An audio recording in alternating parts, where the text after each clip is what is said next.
Bonjour et bienvenue dans le dernier catch-up de l'industrie de cette semaine de négociation. Je m'appelle Louise Macaulay.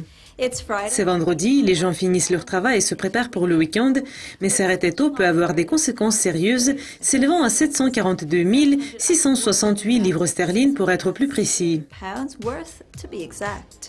Thomas Meston, le directeur financier de Fortress Capital Management, a été ciblé par les fraudeurs prétendant qu'ils appelaient de Coutts, la banque où la société détient ses comptes, et il a été mené à donner des informations sensibles sur les comptes. Cependant, aucun fonds des clients n'a été touché, et selon les avocats de M. Meston, il croyait qu'il prévenait la fraude contre les demandeurs et cette conviction était raisonnable.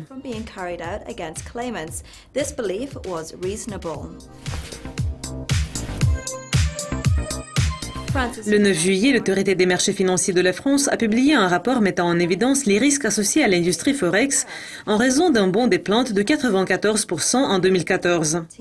Les traders français en ligne ont connu d'énormes pertes l'année dernière et la plupart des plaintes ont été déposées contre les courtiers des options binaires. La perte totale de 7,2 millions de dollars a été observée en 2014 et la perte moyenne par trader a atteint presque 35 000. L'Autorité des marchés financiers constate que l'attrait de Forex est dû à la publicité agressive. Pourtant, les traders débutants continuent à injecter de l'argent dans l'industrie et à le perdre.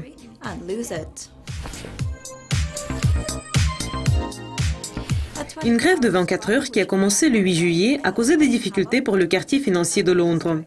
La zone à l'est de Londres dépend beaucoup des transports publics et de nombreux employés sont arrivés en retard au travail ou ne sont pas arrivés du tout au bureau, ce qui a réduit un peu les volumes de négociations le 9 juillet. La grève a éclaté en raison des projets d'un service de week-end de toute la nuit qui va commencer en septembre. Les conducteurs sont mécontents, même si le salaire initial est près de 50 000 livres sterling par an. Leaprate a mentionné que les salaires des conducteurs sont bien au-dessus des salaires des autres secteurs importants comme la santé et l'éducation. Pour ajouter au chaos, le personnel de First Great Western a aussi organisé une marche, cette fois pendant 48 heures, ce qui a perturbé les services entre Londres, le pays de Galles et l'ouest du pays.